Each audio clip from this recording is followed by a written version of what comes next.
Welcome to the Sci-Fi Center, the place to be, where comic books and wrestling collide magically. Movies, TV shows, and pop culture we share. Get ready to rock, we're here to take you there. From superheroes to aliens in outer space, we've got the latest news and reviews in our embrace. Turn on your screen, let the neon lights glow. We'll take you back to the 80s. Let's rock and roll. Sci-Fi Center, where the legends come alive. Get ready to geek out, let your imagination fly. We're diving into the past with a touch of modern flair. Sci-Fi Center, the ultimate pop culture lair.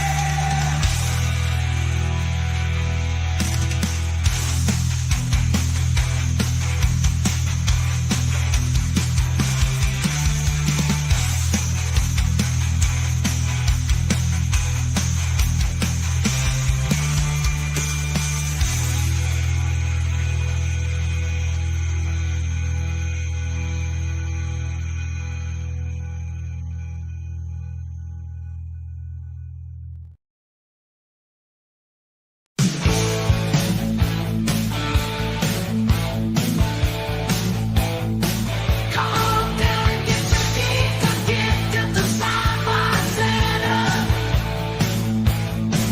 We got almost everything a geek could want at the Sci-Fi Center. You name it, we got it. Star Trek, Star Wars, Marvel, DC, and everything in between at the Sci-Fi Center.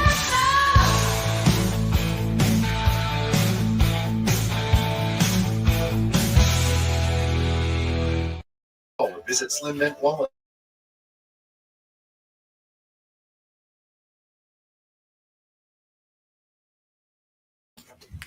Let's try this. Woo! Happy Thursday. Welcome to another Midnight Express. I'm your host. Don't know if I'm going to have a co-host tonight because I did give him late notice. But tonight's episode is brought to you by Nova King, starring Jack Wade and Amber Mid-Thunder. For those of you who are watched Predator. Not Predator, Prey. She was the star. That's the only other thing I've seen her in, was in Prey. Synopsis: when the girl of his dreams is kidnapped, everyman Nate turns his inability to feel pain into an unexpected strength in his fight to get her back. Saw the trailers for this. It opens next week. For those of you who are in the local Las Vegas area and would like to attend a special screening of this next Monday, swing by the center this weekend. I will be handing out posters and passes to that screening. So it looks fun. This reminds me of the game Operation. That's what they're trying to imitate here for that poster. So it looks fun. I don't know if I'm going to go see this in the movie theater, but I could see a lot of my fans having a lot of fun with this. So all right, let's get to the chat, and then we'll take a look through the Geekosphere to see what kind of. Nobody died today. After a rough 48 hours, including one happening while we were on the air last night. Still don't have any further information of Gene Hackman with the circumstances of his passing, but we were literally coming on the air last night, and then Brad broke that right in the middle, and we had already lost Michelle Chapman. I mean, so it was just a rough. And then the day before, Robert Osai. So yeah, today nobody, knock on wood, nobody died. Everybody's here. All right, glad to see you're feeling better. This, like I said, this is not a healthy obsession to be obsessed with another man's pants. I'm just going to leave that there. We will jump into that until I get a guy I pulled up already. I did see the pictures, and I'm just happy that it's far enough into production to where if Superman doesn't do what the stuffed suits want, it'll be a lot harder to cancel this since they're already in production. But then again, Zaslav will cancel shit that's done. So lanterns being in production doesn't mean shit. If he wants to axe it, he'll axe it. But hopefully this is boding well for it. Hello, Aaron. How you doing? Well, it looks good. It's two guys that are not even lanterns. I mean, you see if you zoom in, you can see how Jordan's ring, see the kind of decisions that they made with the ring there. But it's two guys in leather jackets. We'll bring it up here in a second. But yeah, it is if I ever am going to use the word excitement in my ramping up to DCU, it's going to be for this particular project. Superman's going to be an added-on bonus. That month, July, is about Fantastic Four. You guys can go play with the dinosaurs and all that madness. That's fine. Have fun with that. Superman is good, then that's a bonus. I have no expectations for Superman, good or bad. I have no expectations, so there's no way that it can fail for me because I'm coming into it with zero expectations. Fantastic Four, I've expressed my expectations of that, given the track record of Marvel with A-list characters. But Lanterns is the project that is going to be the first one I am generally excited about because I love the people that are working on this. You have Tom King is working on this. You have the Damon Lindelof's working on this. I mean, you have people that have proven to me that they can write the kind of stories I want to see. And I like the premise of it. The premises of when it was given examples of True Detective type. I love True Detective. This last season was weird, but it was excellent. And Jodie Foster deserves all the accolades she got for starring in that show. She got a couple Emmys for that. So I'm completely on board with it. Like I said, the first picture of it is just, hey, what's up? It's just them walking down the road, but we'll get into that. Hey sis, what's up? Stop that nonsense. Nonsense. Truth. Let's see. Your mic's still doing that thing. What up, William and Brad? If you can switch that port thing. William and Brad, but we were watching Daredevil season 1 for the first time in years because it was way too young to watch it 8 years ago. Yeah, that would have at your age, yeah, that would have been some violence in a that would have been pretty top tier for you. Next week, Daredevil Born Again comes out. We're excited. We are excited. We're almost through to we're always almost done at episode 3. We're about to wrap that up, and then we'll go into March 4th. I got to find out what time it airs. I do not have any update for you guys on what time we will be streaming it, though. If it's later on in the evening, we may, depending on what it is, if it hits at midnight, then we'll do it at midnight. What we might do, is will the last hour of the previous day, then we'll roll into, obviously as it ends, we'll time it so that when season 3 ends for us, what ostensibly is season 4 would start right in, we'll probably just roll right into it. All right. Oh God, just go away, Donovan. Why would I eat crow? First of all, it's not going to dethrone the MCU. You're not going to dethrone a $35 billion operation that is running on, even when it's running on half power. You take the worst revenue grossing MCU movies in the last 5 years. Let's take the last ones in the last 5 years. Let's give it 7 years. The least grossing MCU movies in the last 7 years since DC has been mismanaged. Those worst ones are better than the best ones for the most part. The one movie that you can even throw in there wasn't even part of the DCU, and that's the Batman, and it made $707 million. The worst Thor movie competes with that. So you got a long way to dethrone. You got a long way to dethrone something like that. And for us eating crow, once again, dude, if this is whoever this is, real one, fake one, doesn't matter. You need to pay attention to what I am saying. You order for someone to eat crow, they have to be wrong about something. I've never stated that who was going to dethrone who. I don't have if a company has a track record of not doing something right, that's not, and you base an assessment on the fact that they may never do it. You don't have to eat crow by that. You're looking at the evidence that which in front of your eyes. If you're struggling to bring in $300 and $400 million per movie and nobody's attractive to you, then what do I have to base an assessment on? Could that happen? Could they become the apple in people's eye over the next couple of years? Could, but right now we have no evidence that they do. The only evidence that we have when it comes to DC on the silver screen is that it's been mismanaged this last 7 years. So anybody coming in thinking that DC could never overtake Marvel has 7 years of evidence to say so. It's the onus is on them to prove somebody wrong. We don't have to eat shit. So there you go. Thoughts on Battle Angels movie? Battle Los Angeles is from like 2000. Oh, okay. I thought it was all right. I mean, it was a fun movie. It wasn't bad. It wasn't great. It was right there in the middle for me. I had fun with it. All right, extra. What's William? I don't know. Showing early screening of Superman at CinemaCon and having. I don't. Okay, I'm gonna try to piece this together because I'll try. I'll read it. William, I don't know. I think he means I don't know that showing an early screening of Superman at CinemaCon could have a negative effect on the film.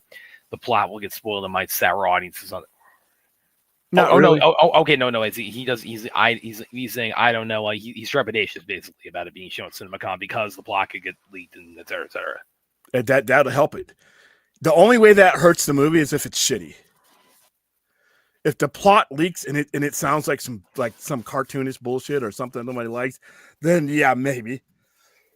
But if this is a magnificent movie and it's a good movie and it's a good, superhero movie and that gets out, then, I think people will get excited about it. Most of those guys sign disclaimers and stuff anyway, but it's going to get out no matter what. We live in the era of the internet, so it's not like a big deal that this stuff get out. It's I knew everything that was going to happen in No Way Home before we went and saw it. Didn't stop anybody from going to see that. Everybody and their mother knew that those guys were going to be in that movie. That movie made $1.5 billion. If it's good, it's not going to matter. If people will go see it. People went and saw a ripped up Venom Let There Be Carnage movie just to see a snippet of Tom Holland at the end of it, and they knew what was going to happen in the movie. They knew that. So people, like I said, if it's trash, yeah, I could agree with Irrational, but if it's good, I think it can actually help it. That's just my opinion. How you doing, Daniel Martin? What's going on? Well, once again, there's no way around this though. If as long as people are beholden to what other people think about movies and let that determine what they're going to spend their money on, there's no way around this. There's no beating this. They could see it anywhere in trash. You don't have to see it at CinemaCon. We could have early critic screenings even after CinemaCon, and if they trash it, and if the audience is not grown up enough, in my opinion, this is why I have just my opinion about critics, then it's not gonna it's not gonna matter. I mean, when it's shown at CinemaCon, because you're gonna have screenings of this weeks before it gets released, and the critics can trash it then. So it doesn't matter where or when it gets trashed. It's going to be up to the customer to be like, okay, how excited for this movie am I going to see it? Does this critic share my same sensibilities when it comes to movies? Remember the 3 M's, guys. I would say this every fucking show. It's your moment. It's your money. It's your memories. I would implore people to go into these summertime movies with that mentality, unless you got some critic that has nailed it for you every time that you've gone to see a movie. This guy is like just fucking sharing the same brainwaves you are, and you trust these people, then that's one thing. Or you trust your ride or die, buddy. You can go ahead and do that. But I would implore people, no matter what the movie is, whether it's FF, whether it's Jurassic, whatever, whether it's Mickey 17, whatever, any of these movies, if right now, as we sit here, you are excited about going to see these movies, maintain that excitement. You don't have to listen to other people. How many times have you gone and saw and seen something that was great and wowed you, and you couldn't wait to tell somebody about it? And when you told somebody about it, they looked at you like, okay, big deal. Should that dampen your moment? No, just because somebody else isn't excited about it? No, it's your moment. Though that is a solitary experience. It's a personal experience. So even if the critics bash Superman, if you're excited about Superman and you want to go see Superman, let that guide you to the movie theater, not somebody else's opinion. It's just my opinion. There you go. You can tell me to go fuck off, too. By the way, that includes me when I review Superman, because I'm going to be lying. Because we're going to when I show you this picture of lanterns, you'll understand why. But even my opinion about a movie, I gave you my experience. I expressed to you how I felt when I was there. That doesn't mean that's going to work for you. When I'm using this platform, I'm giving you what I think. I don't mean for that to be your guideline to go see a movie. If I say a movie is trash, I mean that for me. I mean that for me, because there have been plenty of movies on here that a lot of you in the chat enjoy that I think are absolute smoldering garbage, but you had fun at them. You had a great moment at them. You're going to have great memories with them. So that is a you thing. You can dismiss. I went to go see Terrifier, right? Terrifier was trash, but I was in the midst of a theater full of art to clowns of all different ages that were having the time of their life. Oh yeah, and that's all that matters. So yeah, but, the critics are going to do what they're going to do. The audience has to do better, in my opinion. But now, caveat to everything William just said, you do have to listen to my opinion guiding you on any movies, because as we have established on the show many times before, I have literally never been incorrect about anything in my life. So you know what? I like Sicker Brad better than Mr. Brad, because he at least if DC makes over MCU, I think William. Not because, you know what? Like I said, I grew up. I didn't grow up with a favorite. Most hardcore comic geeks, we have a preference over another, but like I said, I read and I enjoy just as much Marvel stuff as I do DC. Now, DC's output has not been good. If you look at the sheer amount of movies that Marvel has put out, Marvel's had more real estate to make their case. DC puts out a movie like every 4 years. It's like an election almost. So. Well, same thing for their seems probably true for their management too. It's like, we have every couple of years to get new management. Yeah, and that doesn't happen with MCU. They've had the same manager for 15, 16 years. They've had the same executive producer, the same guy at the top. Not Iger and Chapek. Those above, that's changed one time. But as far as Kevin Feige has been at the head of this since it was formed, and now you have DCU. Who knows, 14, 15 years from now, we could be talking about James Gunn in that respect. Let's see. Well, they need them. You're going to see this come July. You want people, and this is why I think that DC is making a huge marketing mistake, and maybe it'll work, maybe it won't, by not at least matching the output that Fantastic Four has put out. I hear from when I'm on screen with some other people that say they don't need to do that, they don't have the money to do that. I'm like, that is bullshit. If the alpha thinks it's important to have something at Comic-Con, even though they haven't shot shit yet, they're getting on a plane to go shoot that, then the beta, the one that ain't the alpha, needs to maybe that's where we need to be. If the alpha is putting out a commercial in the realm or the week of Super Bowl Sunday, maybe the beta needs to look at that and be like, wow, you know what? We're not where they are, but we want to be. If there is a comic book conversation to be being had, you need to be in on it, period.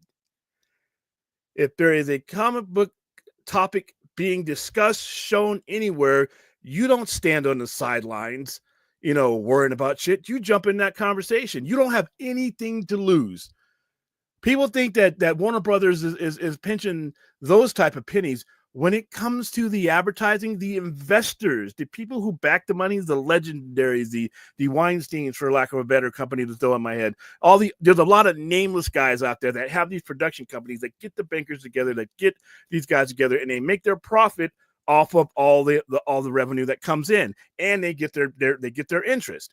So they will help with that. They will invest because you know why? That increases their dividend. That increases their profit margin.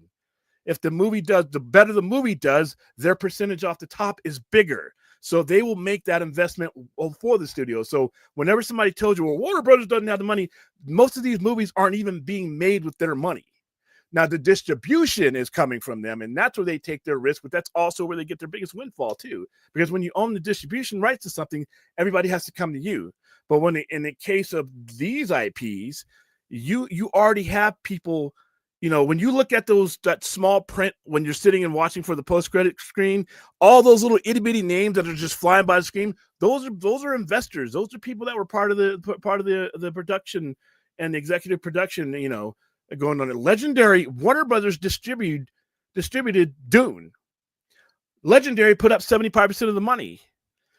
So that money is coming from somewhere else, because that's how these guys make their profits, man. It's an investment. So I think that when you have a conversation happening with Fantastic Four, Superman needs to be somewhere in that conversation as far as where your advertising placement is, because that's one of the reasons why I didn't think that. I thought everybody tell me the dumbest, Fantastic Four needs to move because there's Jurassic World and Fantastic Four or Superman needs to move. And I'm like, first of all, he's not moving that date.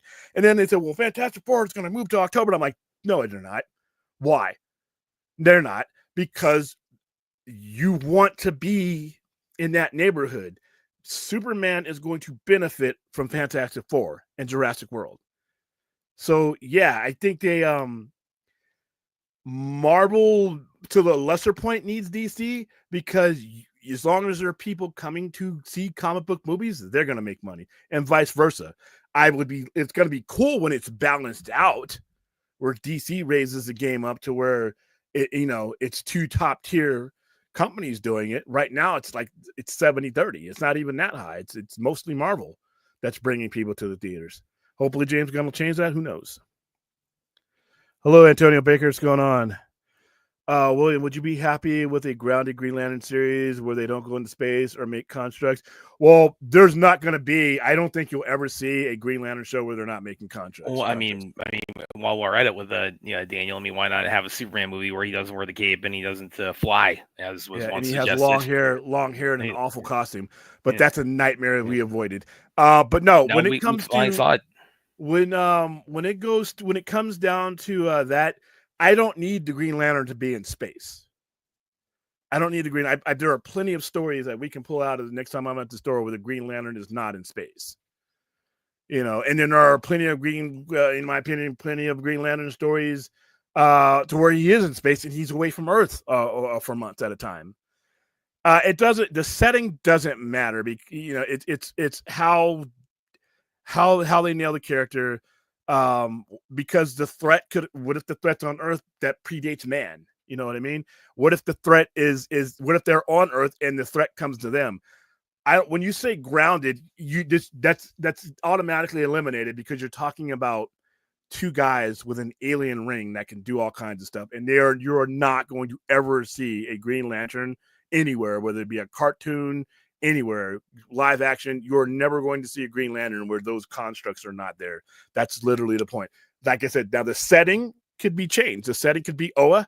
The setting could be Jupiter. The setting could be Coastal City. It doesn't matter. I mean, we've had plenty of stories where they take place, so it doesn't have to be anywhere but Earth. But yeah, I would be just as fine if Damon Lindelof is writing the story and Tom King is helping writing the story. It could be in a zoo. I'm probably going to enjoy it. So, now to answer your question, I think we'll be fine. Let's see. I saw a video of Jeff Snyder having. I don't mention Jeff Snyder up here. So, Hal Jordan, thank you for your service protecting Section 2040. Yeah. Well, Section 2814 is loaded with people. By the way, we're the only Green Lantern section that has all these ones, including Guy Gardner. We don't need. That happened, so I gotta go to theaters. Yeah, I mean, it's gonna be impossible to skip for spoilers to happen. I know Top Gun Maverick had them in there. That was at CinemaCon. But here's the thing, though. I knew what was gonna happen in Top Gun Maverick because I know somebody who went to CinemaCon and told me. But that didn't stop me from going to see Top Gun Maverick, because somebody telling you about the jets and all the stuff that they're doing in that movie is not. I need to see. And these movies are kind of predictable. All right, you know most of the main. You know Tom Cruise ain't dying. You know Rooster wasn't dying. Sorry, spoiler alert. It's been quite a while. All right, so you know certain things, and it was going to be. I mean, certain things that were just going to be in that movie, no matter what. Guess what? Nobody can tell that to me to the point where I won't go see that movie. I couldn't wait to see Top Gun Maverick. I waited my entire childhood to see a Top Gun sequel, and thank God it starred a guy that doesn't age. So yeah, people are going to go to see these movies. Like I said, No Way Home. We all knew that those motherfuckers were in that movie. We all knew that you could watch the commercial and they didn't even try to hide it Yeah, with that it's just one horrible Spidey edit. here and like one and Yeah. Blizzard getting kicked in the face by air and like I mean, oppressed people who were told not to That's say what anything. that's what made it so fun. Like I don't think Toby got the question quite. I think he got like once or twice. He just said no, I'm not in it, just kind of casually. I mean, poor Andrew is just like fighting it off daily, and that's just made it so much fun because not one Nobody person on believed Earth, him. nobody believed bought him. it. It's like it was the epitome of an open Which made the secret. liar okay. I don't distrust No, him. it I'm was like, I yeah, know it you're wasn't a lying. lie. It was an open secret. Please like subscribe. Yeah, please like, subscribe, Mm. and share. If Grace is reviewing it, don't trust her. Jeff Snyder's reviewing it. I don't trust. Well, if anybody's reviewing, let's put any of their names in there. Here's a question when it comes to a reviewer: are they you? Who is a better expert about what you love in a movie, television series, whatever, than you? There's nobody. There's no man, woman, or child on earth that is a better expert about what makes me feel good at a movie theater than me.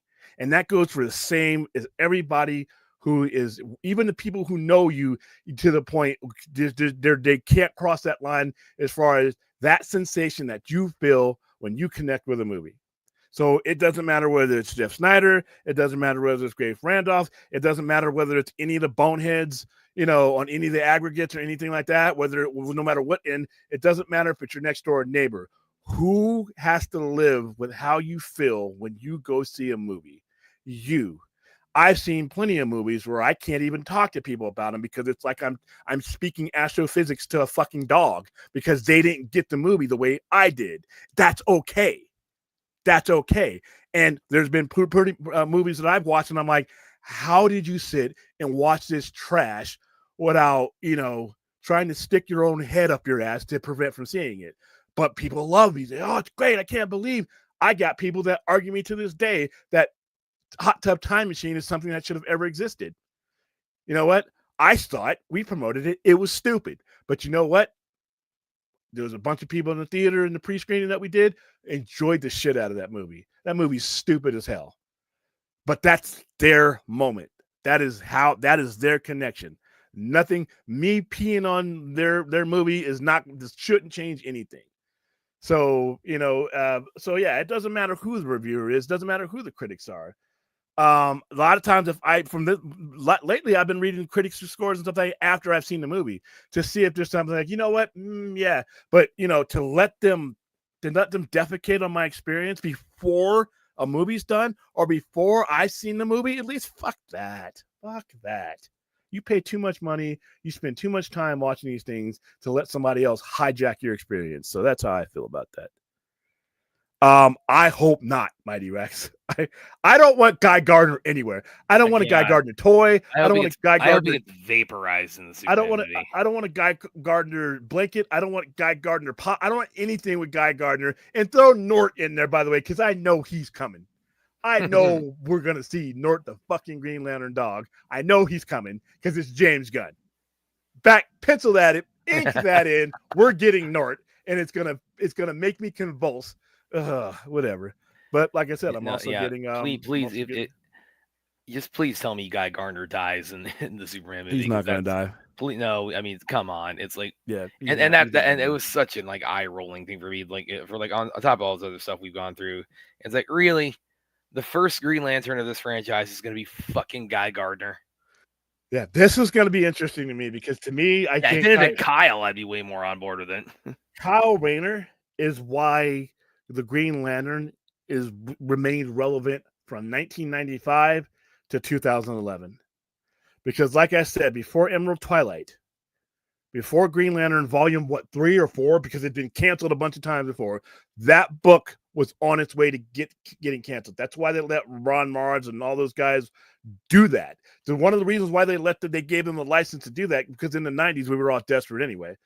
But they gave them the reason because like I say, okay, if it sucks, we're gonna cancel the book anyway. So they had a wide range, and what they did with Kyle Rayner and the way they stuck with it, because man, you think that fan vitriol is bad now. It was really bad then, and they were everybody hated them. They got threats over it. It was silly, and then they stuck with it. And Kyle Rayner he stayed Green Lantern for almost 16 years, and for a good amount of time, he was the only Green Lantern.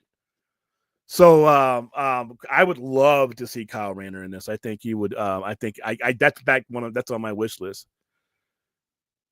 Yeah, seeing Aquaman 2. Yeah, I mean, like I said, I Blue Beetled Aquaman 2 because once I just like I said, I'm a universe guy. I am not the road to nowhere guy. If you tell me you're creating universe, I'm in.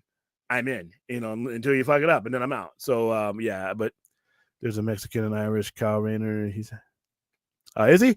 I know he I know Mexican. they made they retconned his they retconned his bios for a little bit, but I didn't know that. Fan of Jessica Cruz. Yeah, when they had her in Super Pets, like she was a Green Lantern in Super Pets, and I'd always, I mean, I know William's not big on fan casting, but my two big ones I've had for the longest time, Michelle Rodriguez or Rosa Salazar. I could see either one of them as Jessica Cruz. Yeah. And the reason I don't do fan casting is because the actual people that are like really good at this, they see things that we can't. We're just looking at a visual But references. William, counterpoint, I have literally never been wrong Yeah, about anything in my we life. could probably do a stream on your wrong, but seriously, I'm not going to knock fan casting because I know it's fun. It's part of the culture. And of what we do. who voiced her? I'm gonna lose who voiced her in Super Pets. I'm looking at real quick. Yeah, I don't know voices. But when it comes to when it comes to casting for that, I generally trust the people who do the casting. You know, I can throw names out there. You know, that I mean, I think John Hamm would make a good Dark Knight if you couldn't get Ben Affleck. I think there's certain people that I think what's the guy Bryan Cranston would make a great Green Goblin if you couldn't get anybody else and you wanted to make a new Green Goblin that wasn't William Dafoe. I think he would be great as a Norman Osborn. But once again, when these guys who actually get paid to do this sit down, they are looking for things. They are having them read lines. They're tailor fitting the people that they bring on to the story that they're telling. So when we fan cast, we're doing it based off of some story that they're not telling. We're doing it like for me to cast a Joker, not knowing what Nolan was going to do with him, and that thing would be asinine. It'd be fun, but it would be silly because we don't know the story. We don't know what he's telling. So it's a lot of that's gonna play into it. Like I said, it's fun, but it ends up being kind of useless in the end. Question: does America have any paint pet stores? Yeah, we have two major ones. Petco and PetSmart are the two major ones, but then there's other ones that are medium level. So why is that? I said this before. I said this before. And I said this on a Vodka stream. Everybody came after me, and I'm like, and I gave you the commercial, Warner Brothers. David Zasloff, if you're watching this, first of all, hey, listen, dude, it's not personal. But if you're watching this, dude, the Pet Fresh ones, like I said, the ones where the person keeps the dog food in the refrigerator. And and the person's like, you keep dog food in the refrigerator? What's it? And then they throw that person out, right? And then they're feeding the dog, and then, well, she wasn't good for us anyway, right? I'm telling you, you bring Lois to the Fortress of Solitude, and she opens up the fridge, and Crypto's food is in there, and it's Farmer's Fresh or whatever. I can't forget the brain.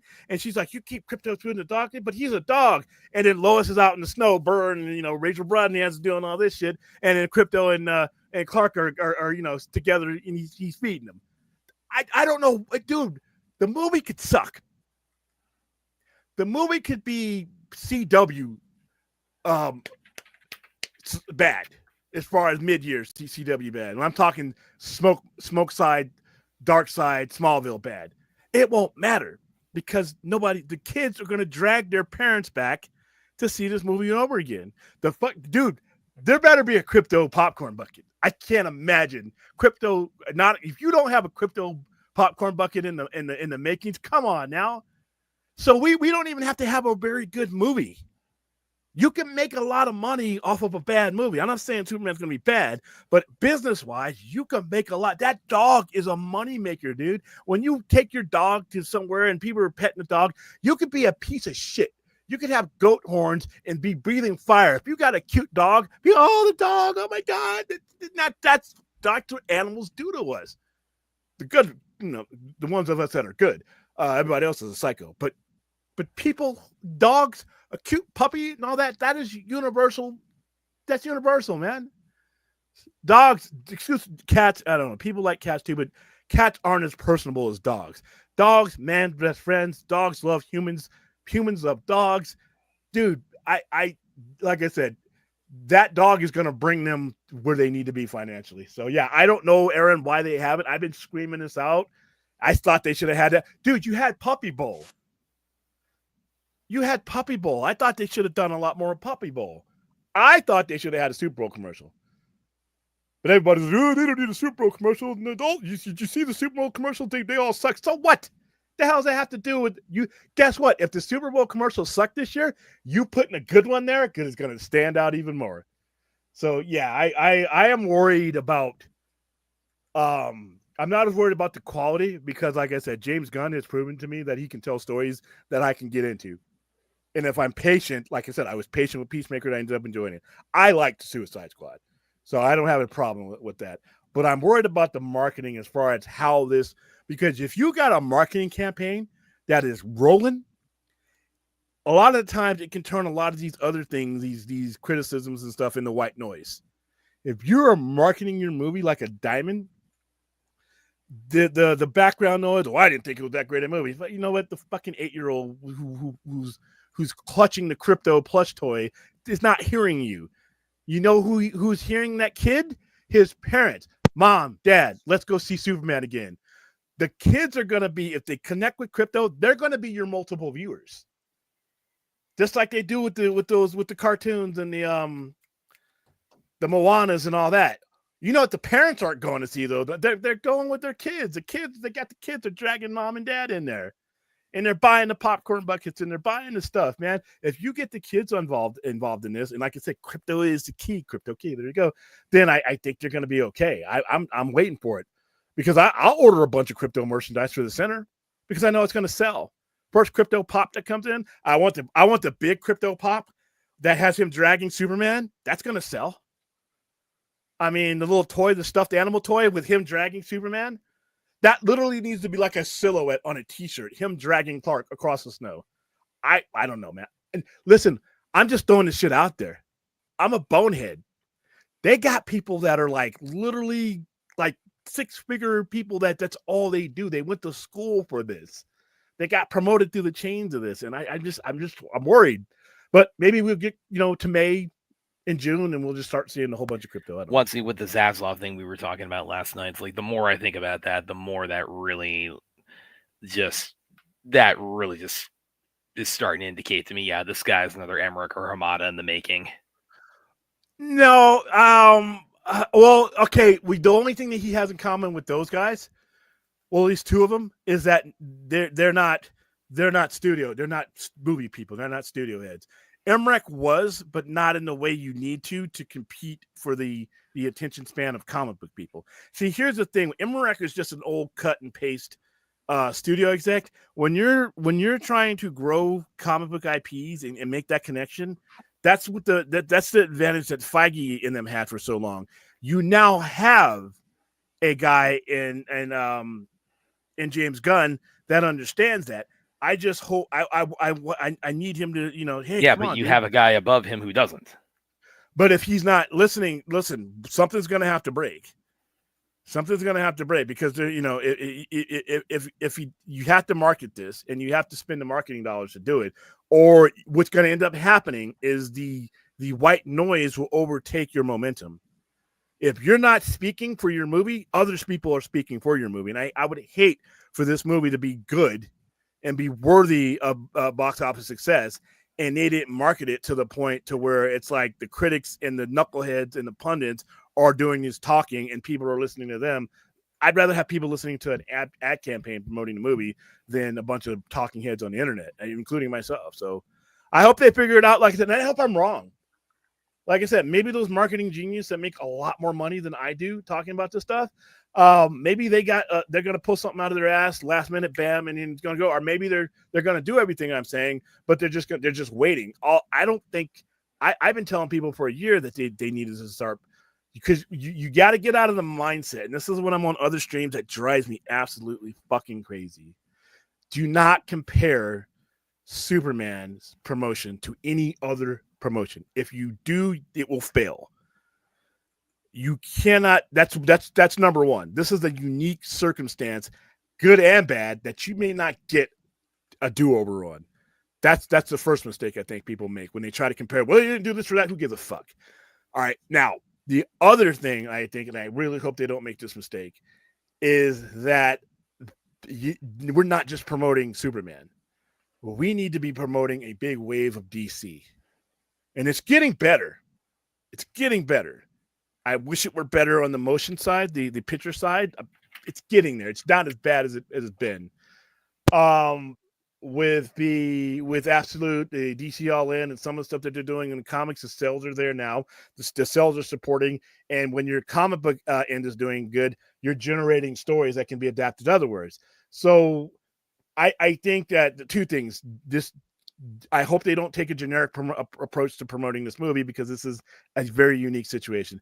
And two, don't just promote the movie, promote DC. Promote DC as a brand, and I think it'll be better. I'm starting to see that. I'm starting to see people who are involved in the movies, the Tom Kings and all these other guys that and the influence. I'm starting to see their names as executive producers and people who are riding along. So that's good. So I hope we continue on that. But because, like I said, the DC brand needs to be in unison and sell as one. Don't just worry about promoting Superman. When you're promoting Superman, you're promoting DC. When you're promoting DC, you're promoting Superman.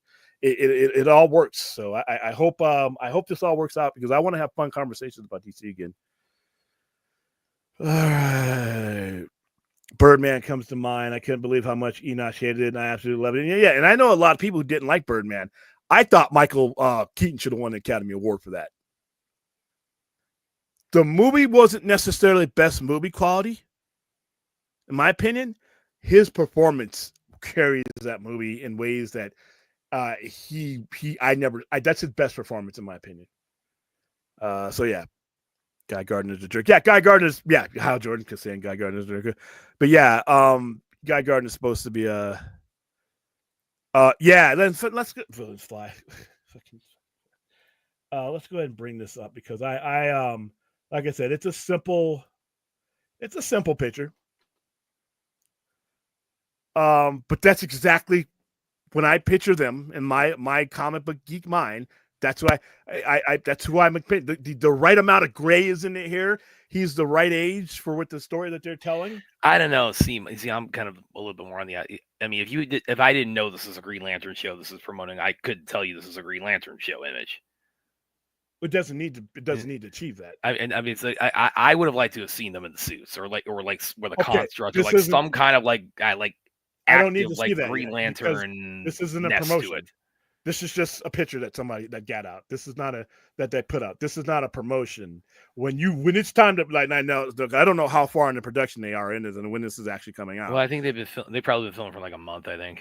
Yeah, so they're probably filming the whole season, because HBO. They're probably filming, money. If they're smart, they're filming it all at once. I'm fine with this right here. I'm fine with this because my understanding of the character. Now, you're right, though. As we get deeper into production, I need to start seeing what these costumes look like. I need to start. You can see the ring right there. They've gone a whole Doctor Strange. Zoom in, but it's there.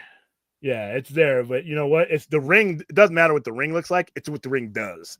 So that's when I cannot wait. I cannot wait to see this all come together. Like I said, if I need to lie to you about Superman, for me to get to this, I love the way he looks, though, because when I think of Hal Jordan, he wears that brownish leatherish jacket, the jeans, the basic look, the gruff, once he's gotten out of the military, the right amount of gray in his hair, because that's what you need. And John Stewart looks perfect in here for me. I mean, he has now. If they're using the John Stewart, that is the Marine John Stewart. That's perfect because this guy looks like a Marine. Look at that. He's for black folks, the high With the tattoo, crew but cut, this is yeah. for white people. But he's got that jaw. He's got that jaw. He's clean shaven, so he's perfect. This is.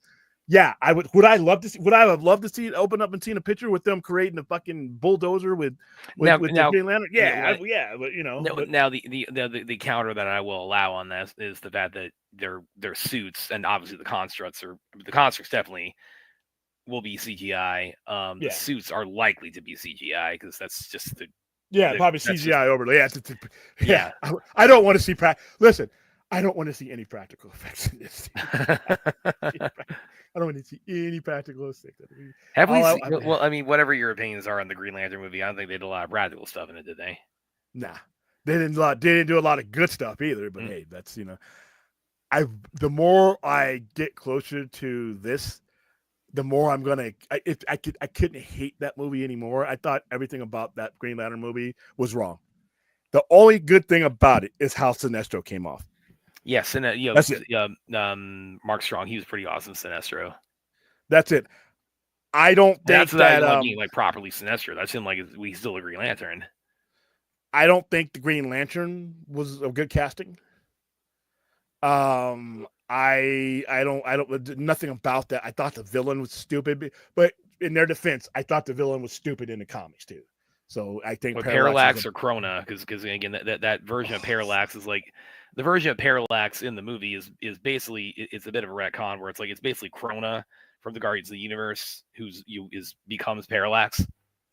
The Krona storyline when he went mad was stupid. That was already embedded. Parallax in general, when Jeff Johns, and I liked what Jeff Johns did with Green Lantern. I did not like the yellow impurity in there was because of Parallax. And I'm like, what? Just if you wanted to bring Hal Jordan back, fine. It's been 16 years, bring him back. I didn't need that. And, it was like, good Lord. But no, I thought I hate the Green Lantern movie. I almost wish, the only thing missing from the Green Lantern movie is for everybody to come together on the screen and say, live from New York, it's Saturday night. Oh, come on, man. It's not that bad. No, it's not. No, it's not. There are bad. Vastly worse DC movies, vastly worse Marvel movies. I'm sorry. I'm sorry. William is absolutely engaging in hyperbole with this. Name some. Name some. Catwoman, Elektra, Thor: Love and Thunder. What was? No. Keep it with DC. Keep it with DC. Okay, Batman and Robin, Catwoman, Steel, Superman 3, Superman 4. What else have you got? See how far back you have? You had to go back 20 years to get Catwoman. Oh, how is that? And what way is that relevant? Because you're talking that this movie was made in 2011 in the modern era of movie making. That doesn't make that has no bearing on the quality. So even if you say the worst movie in 20 years, that's still not good. There is absolutely no bearing on the quality of it. Hey, listen, guys, if you love Green Lantern 2011, I didn't say I love the movie. I just said I didn't think it's that bad. And no, it is not, Jordan. No, it is not. No, I thought Batman, and I that might have been, I don't know what disappointed me more with those four movies. Batman Returns, I really just don't like. But after seeing Batman Forever and seeing with the success on every level that movie was, spiritually and everything, and then they roll in the same guy, and I'm like, the same guy that gave us that movie gave us that dreck of a movie. So I don't know. 2 of the 4 Batman movies were good. Lethal Weapon, I can see it. And they're both military too, because Al Jordan was Air Force. He was an Air Force pilot, and you got a jarhead. So I wonder if that dynamic, because Marines and Air Force, they're all professionals, but they're different types of professionals. And when we work together with those, there's different disciplines. So I wonder if that's gonna bleed over. And I hope it does, because that will be accurate. But just seeing this, that means it's closer to being, it's going to be real. It's happening. So if you can finish this before Superman happens, right? So the stuff suits can't do, because Zaslav will cut shit. This shit could be done. Batgirl. This could be done. And if please don't panic. If Superman makes $550 million, between $450 million to $650, I think that's the safe window. We said it would be excellent. I think it would be excellent given where you're at as the franchise. I think you should be popping champagne personally, because yeah, it's not 6, 7, 8, 900 maybe if it does make that, but it's a step in the right direction. And it's if 450 million and up means rewatchability on several platforms, you're on the right track. Yeah, it's great to make all the money in the world, but sometimes when you're rebuilding the engine, you have to start with the first part. You know what I mean? So I'm okay with that. I hope that Zaslav has had the right, because like I said, if he hasn't had the right conversation, me seeing this picture with these two on it and it being real to me, that's not going to mean shit to him. Because it's not going to be shit to him, and his investors say, "Well, I don't know if we should invest anymore in this so and so." If Superman couldn't be like, no, but well, Superman's the biggest one. It should be like John Campea. Superman should make you this amount of money, and like, no, stop it. But so if there are okay, step in the right direction. Now we got this. Now we got Supergirl. No, walk that back. I'm so sick of hearing that in relation to DC, because we've been hearing it for like, yeah.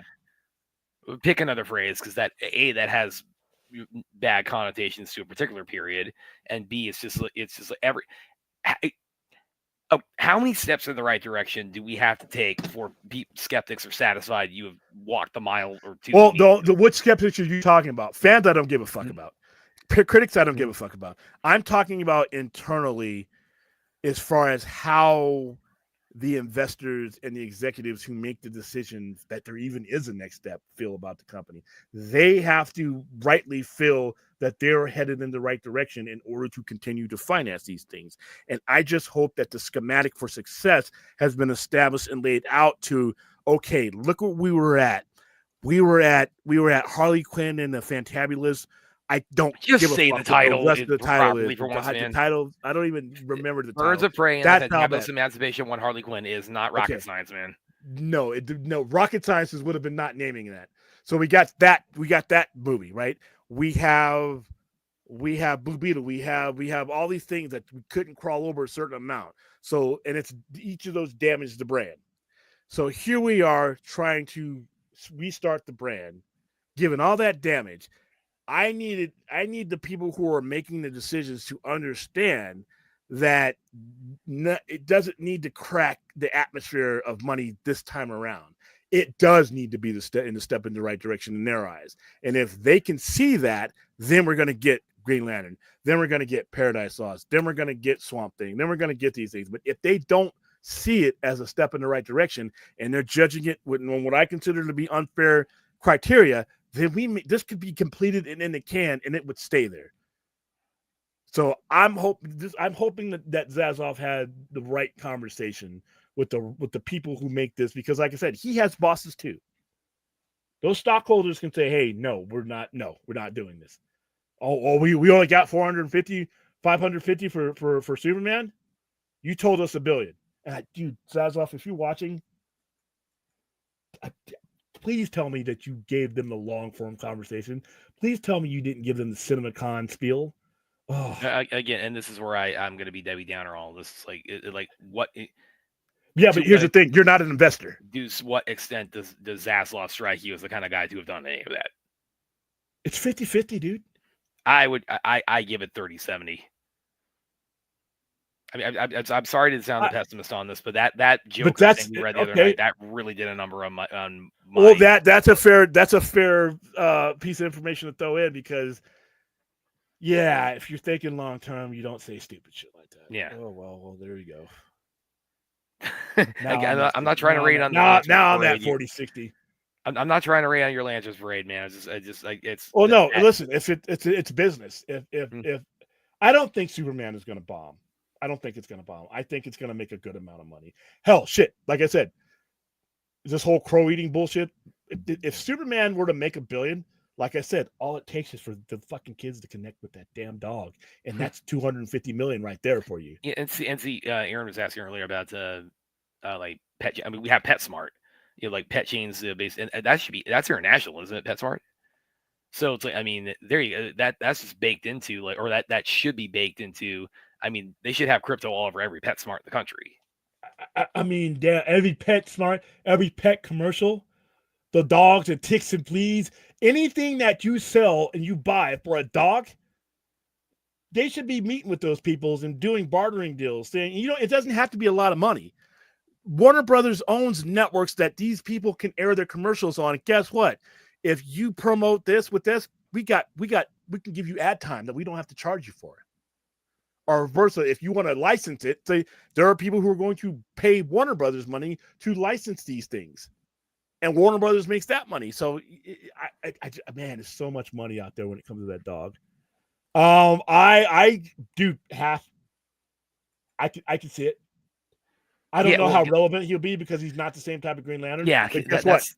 Alan Scott's not the same type of Green Lantern. He's all over the comic. So yeah, that'd be interesting because I mean, for those of you not aware, it's like out the Green Lanterns, like the main Green Lanterns like we know of or we think of, we associate with Green Lantern, their powers are more sci-fi based. They're based in will. Alan Scott, his powers are based in magic. Yeah, the yellow tree or something. And he's kind of like with both the Flash and Green Lantern, you had in like the early 40s in the golden era of comics. That's when you had the Jay Garrick and Alan Scott Green Lanterns.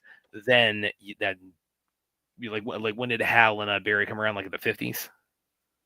Yeah, 57, I think. 57. They were both, of course, very significantly reimagined versions of Flash and Green Lantern. But this is where, of course, the multiverse like comes into play with as being so much in DC's DNA, as they found a way to interweave that and make both iterations of the Flash and Green Lantern very relevant to each other and very very internet connected to each other.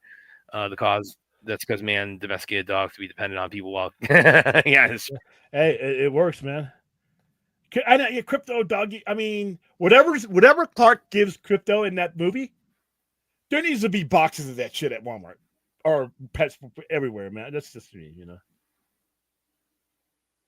Yeah, I could take any. Like I said, whoever they. Oh yeah, I could. Yeah. Oh, she's on the come up now. So yeah, I can definitely see that.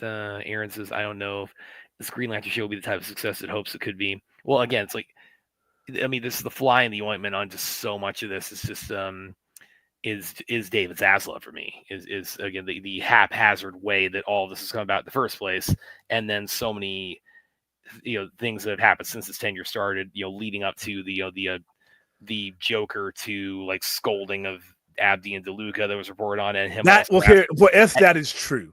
That is true. Yeah. And then also adding in like him asking them, "Hey, why are our blockbuster tentpoles so expensive to make?" If that is true, and if that's true, yeah. Because like I said, a lot of the stuff we end up talking about on these shows ends up being bullshit. Here's the thing, though, when it comes to, I'm assuming that this is going to be a Sunday night show in the same time slot. I'm assuming that all these shows that they do are going to be until told otherwise. None of that other stuff matters if that's the case. HBO, regardless of who's running it, regardless of who's running WBD, there is too much infrastructure at Max, HBO Television for this to suck. It doesn't matter. Bozo the fucking clown could be running WBD. Whatever is in that slot, that 6 p.m. Eastern, 9 p.m. Pacific time, wherever slot that is, some of you haven't been alive since the last time any of those failed. I'll be right back. And as a matter of fact, if you look at the history of shows that HBO puts on that time slot, they haven't failed. Let's go back to 6 Feet Under. We can go back to Sopranos. We can go to Game of Thrones. We can go to House of the Dragon, Leftovers. So I think that no matter who, and trust me, during all those that I just mentioned, Warner Brothers was being mismanaged throughout those too. So I think that the quality that that they have exhibited, given the fact that they had worse management prior to Zaslav running the show, I think that anything that's on that time slot is going to be quality, and I think it's going to be measurably successful. So, Birdman and that, the founder was good too, where he played Ray Kroc. Okay, how old are you, Daniel? Because that's my era of watching now. They are on a highway, so it's fair enough.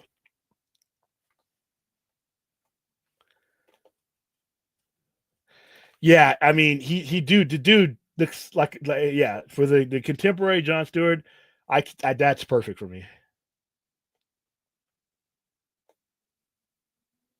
Yeah, and some of the reasons why I'm hearing about it, I'm like, dude, and somebody says he's not black enough. I'm like, what the fuck?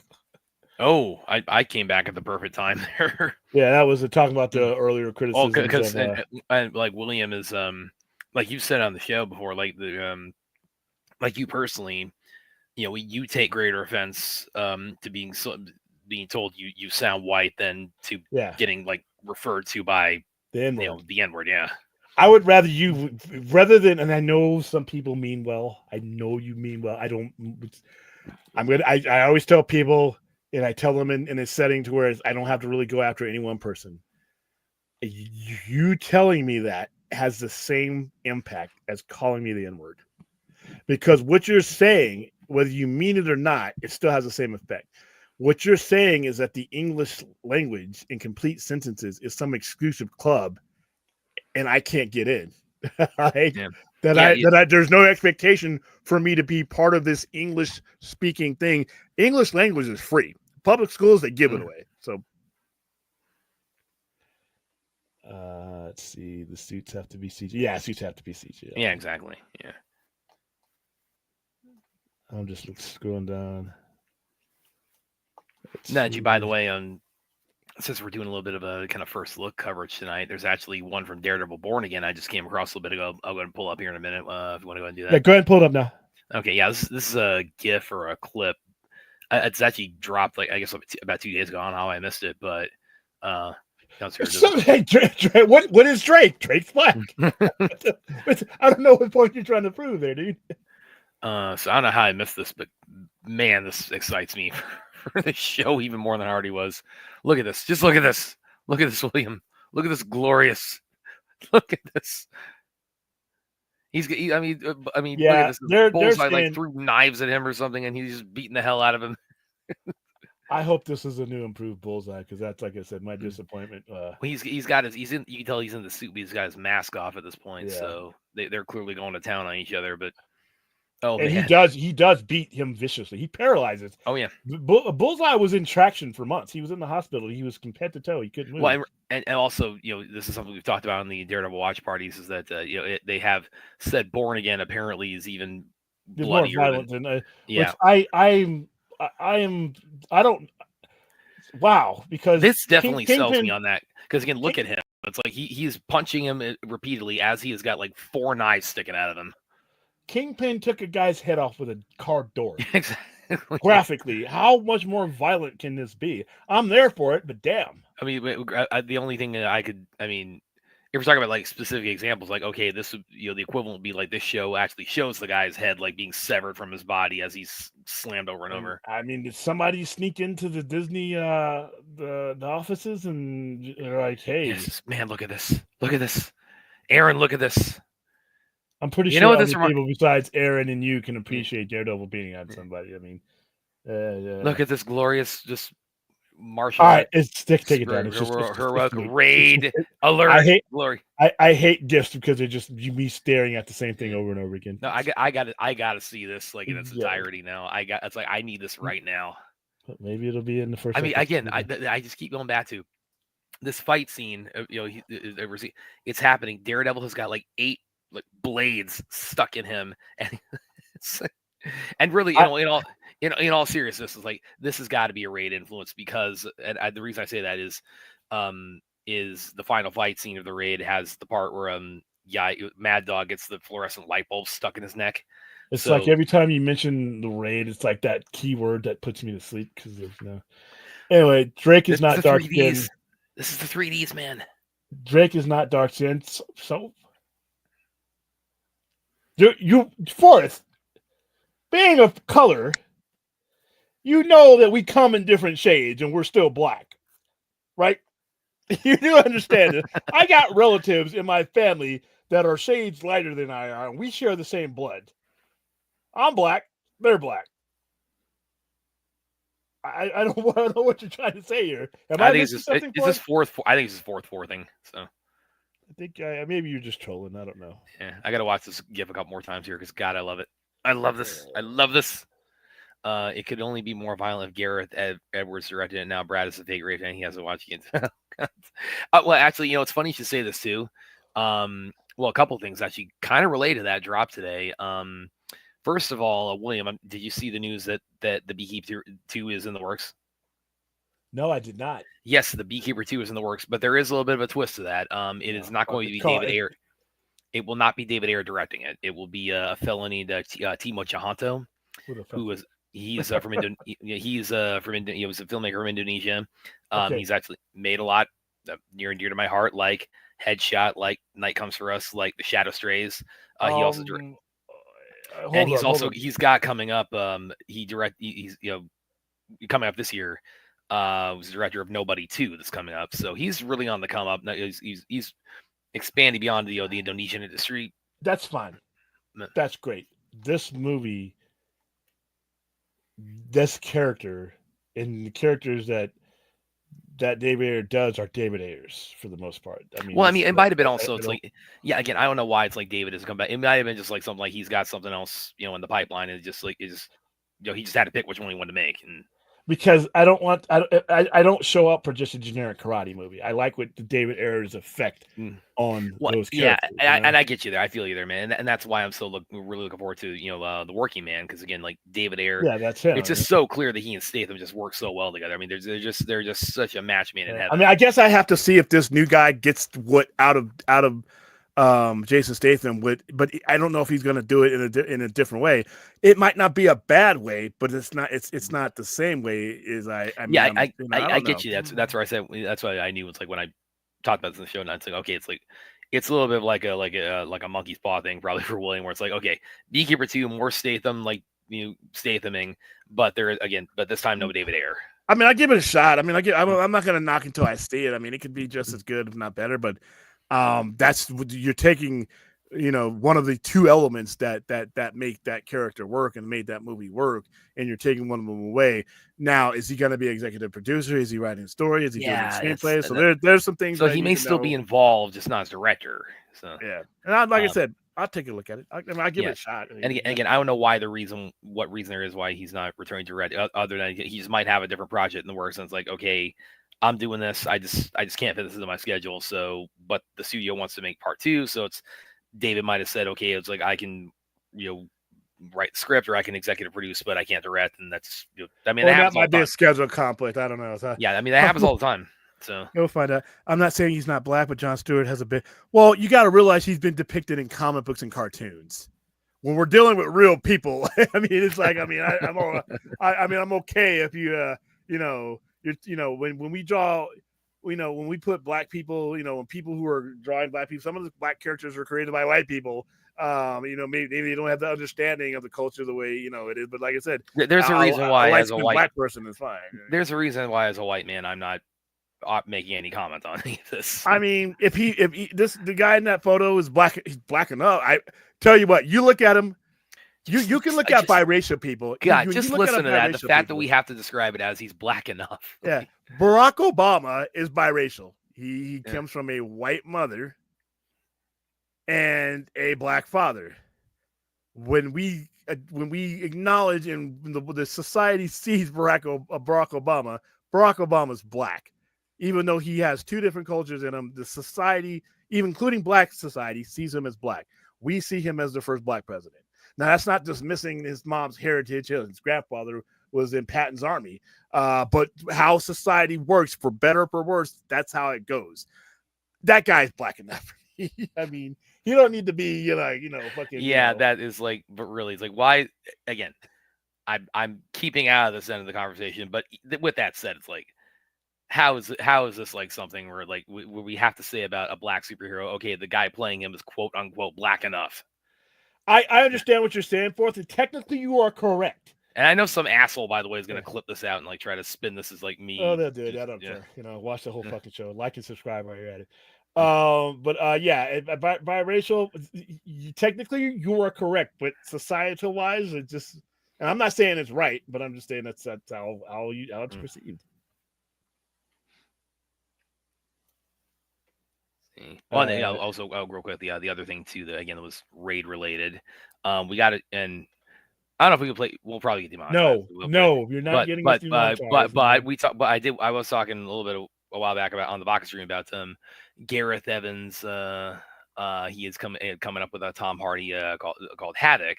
That'll be on Netflix in I've April. seen that. You saw the trailer? I saw the trailer without sound. Yeah, it's like, I mean, it's Gareth thing. So it's like it's Gareth going raid again, and it has in the credits for the director of the raid. It's Sure. which we could have had in a Deathstroke movie. I will add in my eternally bitter DC fandom mind, but yes, I very much look forward to that. So we did actually get like somewhat raid related news in the last 48 hours. So I was going to share that. Most of that is him. I got seven emails, and I'm going to show you 7 emails, 7. Then I stopped counting at 7, where we have been taken down or we've got demonetized because of raid, including one stream. She did it twice during one stream. I wasn't there for the stream. Wait a minute. So I just say the raid, it gets us demonetized? No, you played some shit on the raid from the raid, and it got us demonetized. One of them got us taken down, but I'm like, I don't care. Just keep it down. And I'm like, 7 times. You know how hard you have to work to do that? And Brad did it all on his own. Footage from the raid. And I look at it, I'm like, and a lot of times with Facebook, not Facebook, with YouTube and StreamYard, it's mainly YouTube. It's always YouTube. When they tell you that you've been demonetized, it could be weeks and months down the line. Like, because for some reason they just get around to processing it. And I'm like, well, what the fuck? This wasn't recent. And then I look at the date, and then I look at what it was. And I'm like, God damn it. And every single one of them was, and I'm like, and like I said, he did it twice on that stream where I let you guys, I started the stream for you and ended it for you because I had somewhere else to be. Of course, he twice. Sure enough, stream is down, or demonetized, or blocked in certain territories. I'm like, it was worth territory? No, it's not.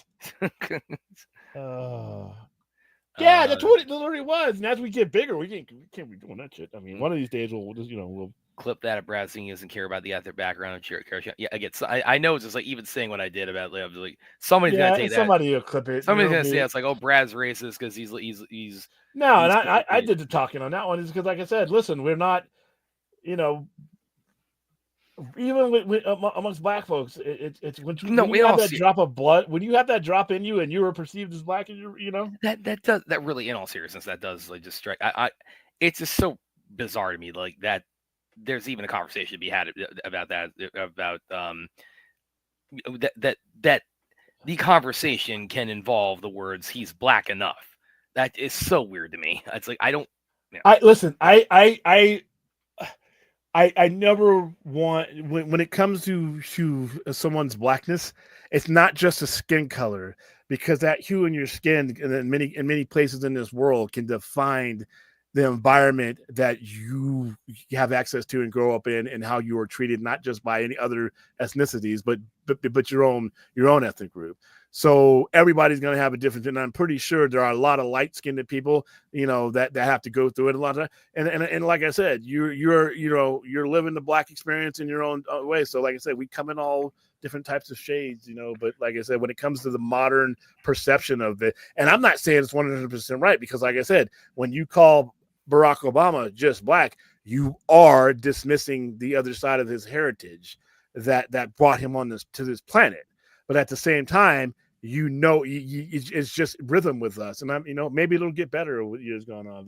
But Barack Obama, as he's running for president, he made sure you knew who Ann Dunham was, his mother. He made sure you knew who that his grandfather was in Patton's army. So I love that about it, because he had to educate a lot of people. He never spoke down to people about race. Yeah, the stereotypes that come along with being black sometimes can make someone really angry, and he never got angry with the stereotypes that were thrown at him. Whether you agreed with his politics or not is not even a factor. How he addressed, and he got Barack Obama got a lot more shit thrown at him than I ever will, and the way he handled it. He's running for president. So. Yeah. So, here's an issue. No, not today. I got it. Not really a haircut. It was more trimming. I got that done about a week ago because it was just getting really. I've always had pretty much like net length hair since I was in high school, but it was getting pretty long, and at a certain point, you kind of reach a point where it's like, okay, you get, especially with me like coaching in the martial arts school, it gets a point where it's like, okay, do I need to either pull this back or get my layers because I tend to have layers in a lot too, or I need to start pulling it back. And the problem is I don't like, and I have had ponytails at various points. The problem is I don't like pulling my hair back unless I can get it all back. I don't like having like my bangs and like having the ponytail. I mean, that's just like a personal preference. Some people go that way. Some people like just kind of styling their hair the way I personally don't. If I'm putting it in a ponytail, I want all my hair back. But with where it was at, I probably need to let it grow for like another month and a half or two before I would be able to do that. So I decided, okay, it's time to get it trimmed and get my layers put it back in. So shaving mine bald. Mine was looking like shit. So yeah, I had to shave mine. I looked at myself when we watched the stream. I'm like, oh my god, I am not getting cornrows. I'm not getting cornrows. We're done. We're done. That's the last show. That will be the last fucking show we do if that happens. You show up here with cornrows. No. What I got up here is the blow up of Hal Jordan's ring. I like the way they went antique with it, but you can kind of see the green glowing because the ring, and that's actually more practical because a big glowing ring all the time would kind of like stand out. So that's kind of cool the way that ring looks. Like I said, I cannot wait for this series to come. All right, guys. I think we're about an hour and 20 minutes. Anybody? And now they want me to like do stuff like put hair curls in. No, guys, no. Again, it's like I have like two extremes where it's like it either needs to be long enough where I can get it all back in a point, which again I have done, and I've done that at various points. So like most recently was probably about 5 or 6 years ago where I had it long enough that. I'm gonna have to come on here and say, hey, my co-host is, we have to apologize for our co-host and his. No, I'm just kidding. It was about 5 or 6 years ago. I regularly had in a ponytail for a while, but usually it's like I kind of have a happy medium where it's like I've got a mullet, but it's layered. I like runs the length of my neck, but I like to have it layered. So I kind of go back and forth with that at different periods. But right now I'm kind of enjoying get my layers back in, and it'll probably look shorter because I got my headset on. It'll probably look shorter than it is, but it'll be back to me looking like a hippie, within the next 3 weeks. So. All right, guys, I think that's a good spot to wrap it up on. Thank you for the people that are watching now. Evenly split between YouTube and Twitter. Yeah, and 42 right now. And again, we had a hell of a turnout last night. We had 70 people watching us. Yeah, I don't know how that happened, but thank you. Especially because we weren't breaking down breaking news. We were just it was just open topic. So. Sometimes it just hits the right nerve. YouTube.com/@the-Sci-Fi Center. Join us there. Elon's giving us nothing, forwarding us with nothing. So the only way being on Twitter makes a difference is if you eventually migrate over to YouTube, and then the channel grows that way. So there we go. I don't know what tomorrow's schedule will be. If I'm on the vodka stream and it doesn't go too late, I'll do a stream from the store. If we get into one of those topics where it requires a length, then if I'm even invited, I'm just not assuming I'll be invited. Then if I'm not invited to the vodka stream, we'll do a stream earlier. But if not, we'll get some stuff on there. No, it's not a Joe Dirt moment. It's just as they say. It's like party in the back, listen, in the front. You give these people any information, they're going to they're obsessed with pants from San Diego Comic-Con. You just gave him something that there's going to be Brad's mullet will be in the fucking thing by the time I'm done. Oh yeah, that's true. You gave forth another idea there. So I don't know how many IDs he has, but it's coming. All right, guys. But yeah, tomorrow night may or may not be a stream. Saturday we'll be doing our stream. Vince also check out your Instagram after the stream. Okay, cool. We are going to cover Elimination Chamber on Saturday. By the way, I have openly acknowledged how I feel about the WWE product. I think it's a mediocre product. I think it's an overrated product, but it does have some gems in there, and it's worth watching to see those gems. Usually, WrestleMania in SummerSlam-ish areas are where they bring their product to the top tier A grade must see stuff. I'm not feeling it this year with WrestleMania. They haven't even sold out. I thought they were going to sell out Allegiant, no problem. They're still selling tickets, and I've seen some price drops, I think. I'm not going. I live here. I'm not going to WrestleMania because I'd rather take that those resources and go to some indie shows that are not only going to be here because WrestleMania is here and we're hosting our own event. And I'm going to WrestleCon to get my belt signed and all that. So I'm going to be all around WrestleMania, but I'm not going to WrestleMania. Plus, it's a 2-day event. I think the 2-day event thing needs to go away. Wrestle Kingdom did that shit back when COVID was around, but even they stopped doing it. I don't like the 2-day event. But like I said, I just don't feel the hype and momentum going into WrestleMania this year as I've had. And even like I said, even though the product has been mediocre for a while, WrestleMania hype and ramp up has not been. This year, I'm putting it in the same category. Not as bad, but the Oscars. Because I just realized the Oscars are this weekend, right? Yep, that's on Sunday. And I don't care about most of the movies that they're covering. Some of the movies I've seen, some of them I have no desire to see. The subject matter I don't care about. The premises I don't care about. Dune 2, I mean, it might pull it out. So. I told people to tag the hell out of me, because everybody tags me anyway. Why stop doing that? Tag me or text me if Dune wins Best Picture. Otherwise, I'm going back to not watching it again. I don't care about Honora. I can't get through The Brutalist. It's too fucking long. I don't care about the Amelia Perez. I don't care about any of those. Yeah, which that's like a whole other that's its own stream.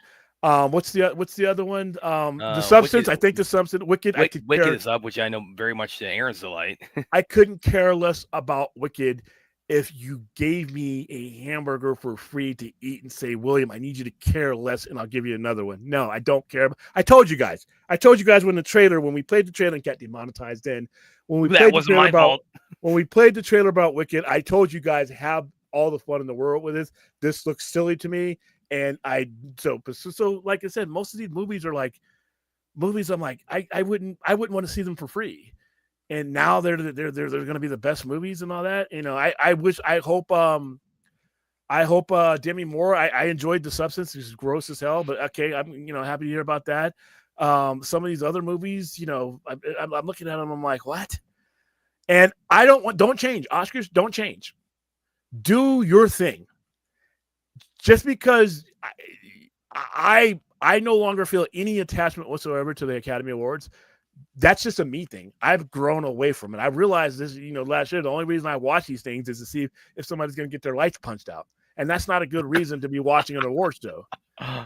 If I don't care about any of the movies, then it's really hard to care about whether they win anything or not. That's just human nature for me. So WrestleMania is right there. I don't care about any of these matches. And Aaron actually asked, will you be live streaming your wrestling event you're hosting? I will try. There's a lot that goes on. There's a lot that I'm going to get with the promoter and see that if that's something he wants to do. But I would like to. But we'll have to see. That's on April 16th, by the way. For those of you who are, I think we're sold out already, but it's going to be a lot of fun. I've showed you guys pictures from our wrestling events. It'll be fun. Got to bring out the belts. I can watch Conan O'Brien's portion of it on YouTube. Yeah, it's a movie about a stripper. No, never seen that before. I have this Charles sequel. I enjoyed most of Force Awakens. I did not enjoy the latter two movies. I think I'm actually kind of the odd man out. Of the sequel trilogy, Last Jedi is probably my favorite. That definitely is a polarizing hot take for people. This is another thing that I have a problem with, is that movies like Dune, they didn't even give a chance. But you're going to give some of these, you're giving Honora a chance, but you didn't give Dune a chance. And Dune proved to you a year before that it was on that scale. You're giving The Brutalist a chance, but I'm not knocking it as I'm not knocking any of these. I just wouldn't waste my time on them. But you couldn't get through Dune, then you shouldn't have a vote. If the reason you're not voting for it is that you didn't watch it or you didn't get, then you shouldn't have a vote. Give your vote to me. Give your vote to the homeless guy outside of the Toyota Center. That's an insult. That's an insult to all of these movies. Whether you're literally just disqualifying Dune. by doing that. I don't think that's fair. But that's the mindset of these people that have moved away from me. I used to think winning an Academy Award, this is how stupid I was as a kid. Your career wasn't capped off unless you won an Academy Award. Then I look at it and I'm like, most of these people who win these awards end up going nowhere after that. Most of these unknowns end up going nowhere, or the Academy Award doesn't mean anything. And then you have a guy like Harrison Ford who has never won an Academy Award and is literally a legend. When he dies, and I hope it's not for a long time, he's literally going to ascend up to a golden throne of movie gods. That's how it hurt. And he's never won one. He's been nominated, but he's never won one. There's a lot of people that are big Hollywood types and really make consequential movies that have never won. And then you have, we talk about fucking The Dark Knight, which is not a good movie. Dark Knight Rises, it's not a good movie. Most people don't know that Marion Cotillard is a Academy Award winner. One of 4 in that movie, by the way. So the Academy Award not based on that death scene, she ain't. Yeah. So the Academy Award is not, to me, it's no longer a litmus test of whether somebody, they had a great day at the office. They had a great performance. It's somebody's opinion, and that's fine. Like I said, I'm not going to be the get off my lawn guy. I just don't watch. I went from watching it as a kid every year with the family, every year, when I was adult, every year, and then more and more, it's like, what? But this was even, some of these movies, most people didn't even know they existed until they were literally announced that night that they won. Yeah. I sat next to somebody who didn't know what Spotlight was. I sat next to somebody who didn't know what La La Land was. And these aren't stupid people who don't go to the movies. It's just these guys are off in their own little world, and you know what? Have fun in that world. I'm just not going to waste any more time. Yeah, I mean, offhand, like the for like the Best Picture nominees, like the only ones I've seen are Dune Part 2 and Wicked, and most of them I hadn't heard of without other than being nominated. And then Emilia Perez, I mainly know of. I only know that because of because there's shit 10 different kind of controversies around it right now. So. Yeah, but Emma Stone won. Remember, that was the year that they announced the wrong. The person announced the wrong person, the wrong winner, and then they read the right card. Yeah, that's hilarious. That was heartbreaking. Watching those people. I get it, but that made me laugh. I felt awful for those. I did feel awful for them, but the highest of highs, the highest of lows. I know, but God help me, I just couldn't help but laugh at that flub. I know it sucks. I know it's terrible, but it's awful. So it's right, it's a blooper reel moment. All right, so that is it for tonight. Worst case scenario is you will see us. I have to decide on what we're doing for the afternoon watch party, since we're not going to be doing Daredevil because we're doing that differently. Mm-hmm. So like I said, we'll come up with a movie. Last week was Conan. I think that was a good one. It's not going to be Conan the Destroyer. No, I can't. I didn't want to sit through that in the movies when I saw it as a kid. So I definitely won't want to waste a Saturday afternoon on it. But I'll come up with something, and then who knows? I might even throw a poll out there and let you guys decide. Which means I'll probably have to ignore 90% of the responses. But hey, all right. Good night. Good morning. Good luck. Before we sign off, we actually have to answer the super chat from Chappie. I do wonder, if you think The Last Jedi is what started the whole woke and SJW talk for movies moving forward, since the movie changed history. They changed history of Star Wars, I think, is what he's getting at. Once again, no. I'm going to go back to the fans' response to it is what, some of these guys, when you say SJW, I really, really have to control losing all respect for people who bring those 3 words up. I really, when you say those words, those initials to me, or when you say woke, or when you say DEI, know that I don't give a fuck about what you're about to say next. All right. When you use that as a basis of your issues with a movie, even if I'm smiling at you, even if I'm trying to remain polite, understand that I'm trying to get out of that conversation. I'm looking for, a telemarketer to call me and I have to answer the phone. I'm looking for a bum to walk up and ask me for money and I can break the conversation. I am looking for whatever way I can get away from you when you bring up social justice and woke and all that. More times than not exclusively. It's coming from people who have always been represented and never had to fight for any social justice, never had to be awoken to anything, never had to worry about being included in things for whatever reason. So when people come to me and those are the basis of them not liking something, be forewarned. When you see me squirming to just get away from you or change the topic, that's why. Because I don't think you're telling me that there's no coherent conversation to be had, in my opinion. That's just how I feel about that. And if you're a part of a fandom and that's your basis, I think you hurt the fandom. I really think you hurt the fandom. And look, go figure. Look what we're going through with some of these fandoms. So yeah, I think it's a people thing and not a content thing. Yeah, those movies weren't great, but if those are the reasons, I just don't want to don't cut it off at the beginning. We're not having a conversation if that's your basis. Now, if you want to tell me you didn't like it, you didn't think it was a good movie, you didn't like it because you think the script was thin and the character development, that's fine. We can have that conversation until the cows come home and leave again. But when you come to me with woke and DEI and social justice and all that, and now you didn't like that, I don't see a person that can carry on a conversation. I see somebody that should be dragging their knuckles in the dirt. And we're not having an equal conversation. So avoid it. Those are your keywords to move on to either a different topic or a different person, in my opinion. That's just how I feel. All right. Well, on that note, thank you for the super chat. Thank you for the support. Thank you for everybody who super chatted during the month of February. It helps keep the channel going for sure because it helps pay for fucking StreamYard's rising prices. And I will see you no later than Saturday afternoon. Goodbye. Later, guys.